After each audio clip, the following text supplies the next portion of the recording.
है, मगर वे हार नहीं मानेंगे और यहाँ से वेड अब दुनिया भर के बचे हुए महान वैज्ञानिकों की एक टीम बनाता है ताकि वे एलियन से लड़ने को तैयार रह सकें। वही उन्हें उन एलियंस के बारे में ज्यादा से ज्यादा जानना था कि वे होते कैसे हैं, उनकी लाइफ फॉर्म सरवाइव कैसे करती है और वे एनर्जी के लिए खाना क्या खाते हैं। सो वैज्ञानिक सुझाव देते हैं कि क्यों ना वे अपना एक प्रोब उसी एलियन शिप की ओर भेजें जो कि पृथ्वी पर आ रहे हैं और उनका प्रोब रास्ते में उन एलियन की शिप से टकरा जाएगा, जहाँ कई महीनों की मेहनत के बाद फाइनली जिन की लीडरशिप में वैज्ञानिक एक ऐसा प्रोब बना ही लेते हैं जो कि लाइट स्पीड के आसपास ट्रेवल कर पाएगा, मगर उसमें कोई इंसान जा नहीं सकता वरना उसका मास बढ़ जाएगा। वहीं ये प्रोजेक्ट काफी ही महंगा पड़ने वाला था और काफी सारे संसाधन भी खर्च होंगे, मगर अभी के लिए तो इंसान अपना सब कुछ झोंक कर भी खुद का अस्तित्व बचाना चाहते थे। और फाइनली वेड को आइडिया आता है कि क्यों ना वे इस प्रोब में किसी इंसानी ब्रेन को रखें जो कि उस एलियन शिप से टकरा उनका सारा ही डेटा पृथ्वी पर वापस भेज दे। मगर इसके लिए वॉलंटियर कौन करेगा, क्योंकि उन्हें उस वैज्ञानिक की बॉडी से उसका ब्रेन निकालना होगा।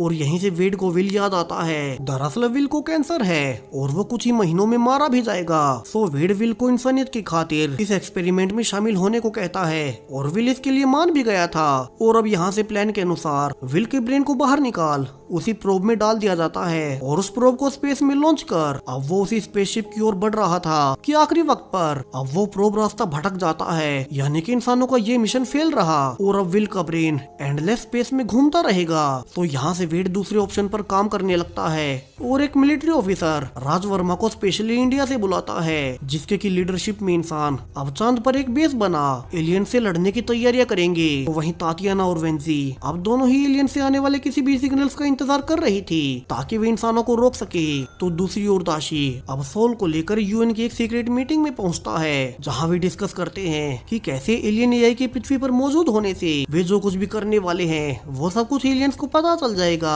वे कोई भी वेपन बना ले वे एलियंस एआई से देख पहले ही इंसानों की चाल का पता कर लेंगे। मगर काफी रिसर्च के बाद कुछ वैज्ञानिकों को फाइनली इस एलियन एआई की वीकनेस मिल ही गई। दरअसल ये आई सिर्फ ऑब्जर्व ही कर सकती है, इंसानों को कुछ भी दिखा सकती है मगर इंसानों के दिमाग में झांक नहीं सकती। सो इंसानों के पास अभी के लिए उनकी सबसे बड़ी ताकत उनका ब्रेन है और इसी के लिए दुनिया भर की सरकारों ने मिल एक नया प्रोजेक्ट वॉल पेसर शुरू किया है जिसमें कि पूरी ही दुनिया भर के 3 सबसे इंटेलिजेंट इंसानों को चुना गया है जिनके के पास अनलिमिटेड अथॉरिटी होगी। वे कभी भी सरकारों से कोई भी रिसोर्सेज मांग सकते हैं, उनका हर एक ऑर्डर बिना किसी कंडीशन के पूरा किया जाएगा। जहाँ इन 3 स्पेशल लोगों को सिर्फ इन एलियंस को हराने का प्लान बनाना है और उसे हमेशा अपने दिमाग में रखना है। वहीं वे इस प्लान को किसी को भी नहीं बता सकते क्योंकि फिर वो एलियन एआई इसके बारे में जान जाएगी। और इन 3 स्पेशल लोगों में तीसरे नंबर पर सोल को चुना गया था जो कि एक काबिल फिजिसिस्ट